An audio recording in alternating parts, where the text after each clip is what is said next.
many muscles are there in the human body? How is Mash able to perform some of these magical physical feats? And what is meant by a compound movement? Well, we'll be talking about this and so much more when we take a look at the Mashle anime. We're also going to be exploring Mash's anatomy, looking at what magical muscles allow him to perform his feats of strength. Now, I just want to say thank you to the viewer who recommended this anime. It's definitely one of my favourite shows of this season. And the only way I could describe it is if you had a crossover between One Punch Man, Mob Psycho 100, and Harry Potter. But the question I've been left with is who is a stronger character, Saitama or Mash? Let me know what you guys think down below. Otherwise, don't forget to give this video a like, and without further ado, let's begin.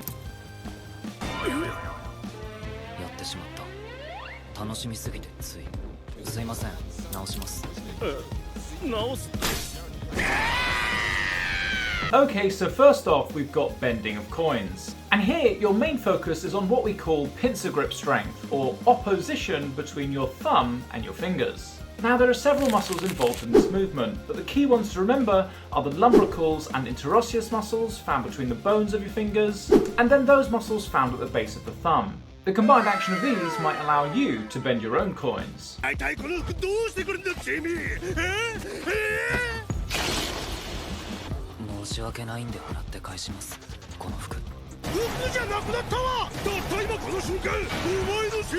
So the main movements we're seeing Mash perform here are really abducting and internally rotating the shoulder, allowing him to claw off that guard's uniform, a bit like a bear.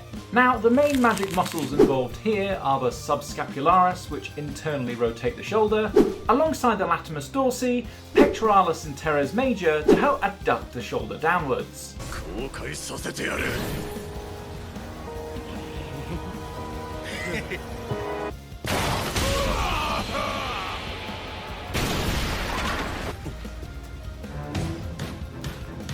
Now, there are a lot of muscles involved when coming to punch someone. However, the ones that do the magic here are the ones that allow you to make a fist, turning a slap to a punch. So, what muscles help you to bend your fingers into your palms? Now, when you're coming to learn the anatomy of muscles, it's really handy to have a grasp of some key anatomical words, such as flexion, extension, abduction, and adduction. So let's take the example of making a fist. First off, you want to flex your digits into your palm, followed by your thumb. So naturally, the names of the muscles that would help you to do this are the flexor digitorum and the flexor pollicis longus, which helps to bend your thumb into that fist too. Isn't it funny, the coincidence that all of these muscles sound like magical spells also?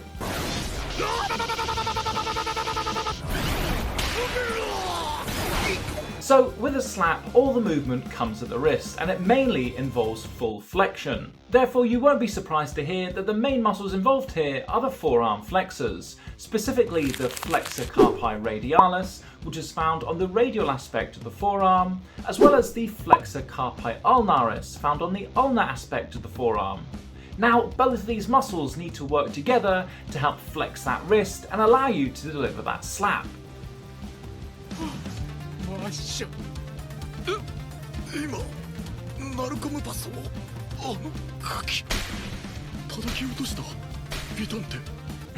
So, a back slap, otherwise known as a So here, everything is the reverse of the previous slap, so rather than flexing at the wrist, you end up extending. And therefore the muscles are quite easily to figure out.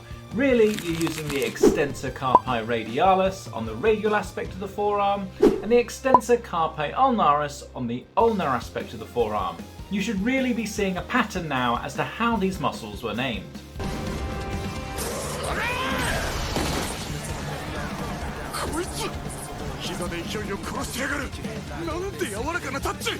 And we really see Mash here utilising his quadricep muscles to help deflect that magic ball, a bit like what we would see watching a volleyball match. And the reason it's called the quadricep muscles is because it's made up of 4 specific muscles, all of which attach to the thigh.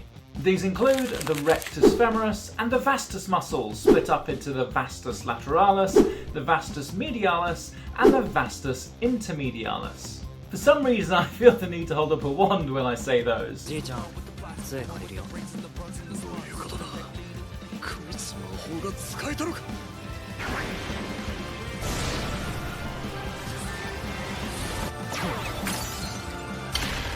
So throwing is a really complex movement, and it involves recruiting all of the muscles in the upper limb to allow you to release the object at its peak momentum.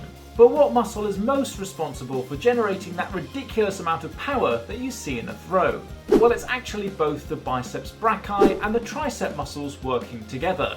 Both of them work in synchrony to both contract and relax at different times to allow you to get that propulsive force with throwing your object.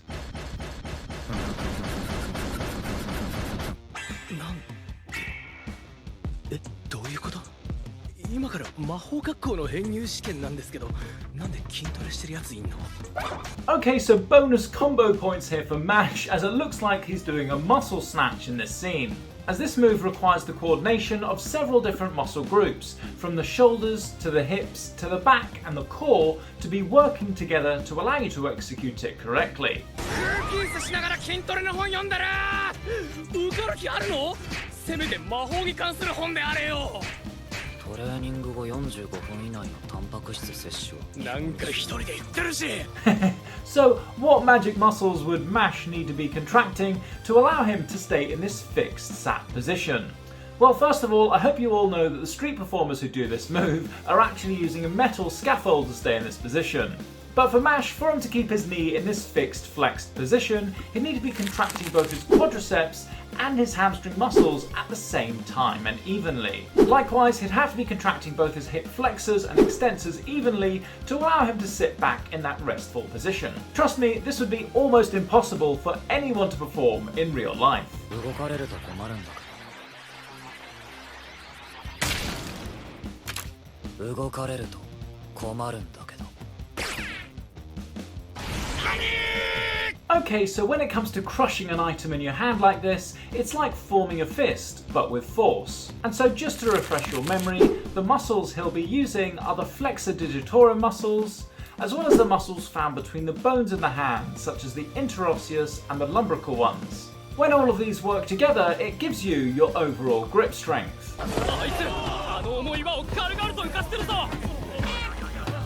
So this is an impossible feat for any mere human being, but how would Mash be doing it? Well, see how he's pointing that thumb away from the rest of all of his fingers? Well, we call this movement abduction, a bit like being abducted by an alien. And the muscle used to control this movement is the abductor pollicis brevis. And breaking this down, you've got abductor, which is the movement that's being performed, pollicis, which means of the thumb, and brevis denotes the short of the two abductor pollicis muscles. Do you see how breaking down the names tells you a lot of information about the function and where the muscles are?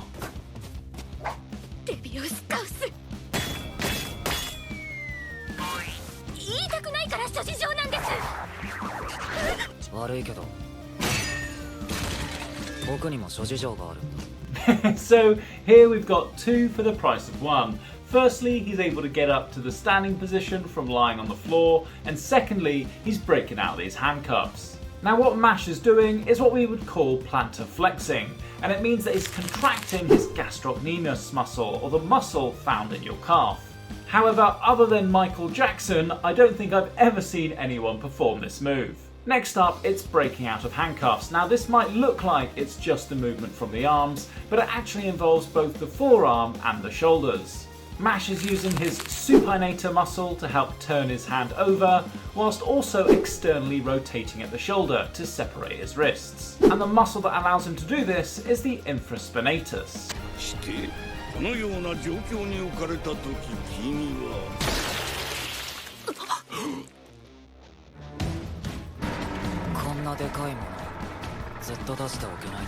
Once again, this move that Mash pulls off isn't due to just one muscle alone. In fact, it's due to a complex combination of using multiple muscles together, which we would otherwise call a compound movement. So, maximum points for a combo move.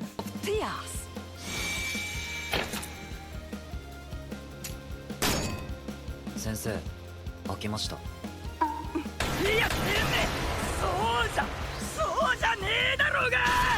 So again, the key to unlocking the power behind this move is involved in your pincer grip, which we spoke about earlier.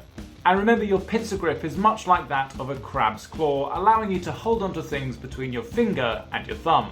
Interestingly, it's often a muscle that I detect weakness in if people have something like a carpal tunnel syndrome. But it doesn't look like Mash has got that. よし飛べ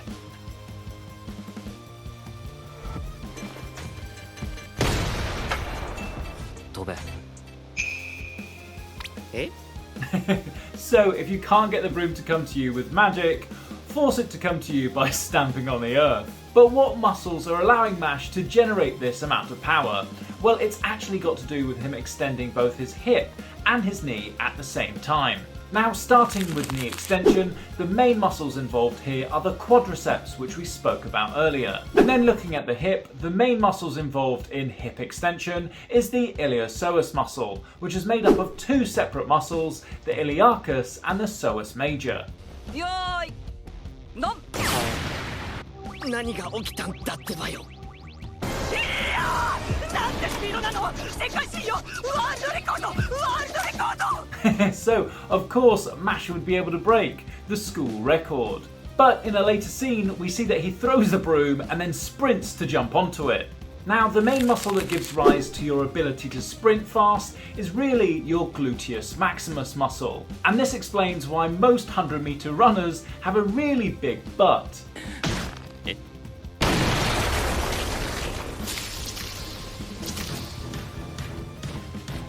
謝るのはお前の方えいやいやいやOh gosh, so a face plant there, strong enough to cause a KO. Now, for Mash to be able to do this, he'd really need to be using several different muscles to help extend or pull down the shoulder. And these are going to include ones that we've seen before, such as the latimus dorsi, the teres major, and the posterior deltoid muscle. そんなこともわからないのかこのバカがバカのお前に私が教えてやるこれがこの世界の仕組み教頭もいった Oh god, so taking a knee to the face. To be honest, I'd be less worried about the muscles you'd need to be able to do this move and more worried about the muscles in this guy's face.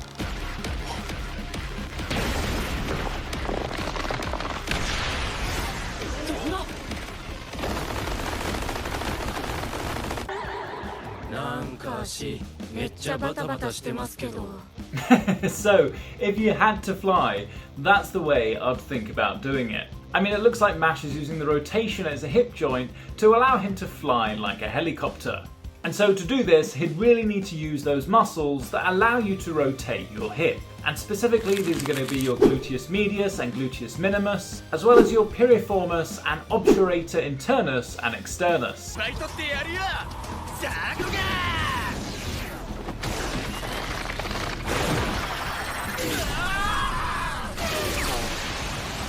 Wow, it's amazing! And another throwback to Harry Potter. I think the game is Quidditch, right? And as you can see, Mash has a really powerful throw there, but can you remember the names of the muscles that help with generating that propulsive force? Let me know down below. ハムストリングス魔法ビッグバンダッシュ負ける選択肢も助けられない選択肢も Okay, so this is his hamstring dash. And clearly it's using his hamstring muscles, but how is he generating this explosive force? Well, the hamstring's main function is to flex the knee and also extend at the hip. So imagine when running, it's the hamstring muscle that controls the back leg, or the leg that's just left the ground, allowing you to jump forward to your next step. So the quicker you're able to contract and relax this muscle, the quicker your legs will be moving and the faster you can run. Obviously, this isn't done in isolation, it works closely with the hamstring to allow you to produce those strides. Okay guys, I hope you've enjoyed today's video and I hope you've learned a bit more about your muscular anatomy. If you'd like me to cover anything else about the Mashle anime, please let me know down in the comments. And if you're free just now, why not check out one of these two videos? Otherwise, thanks for watching and I'll see you in the next one. Thanks.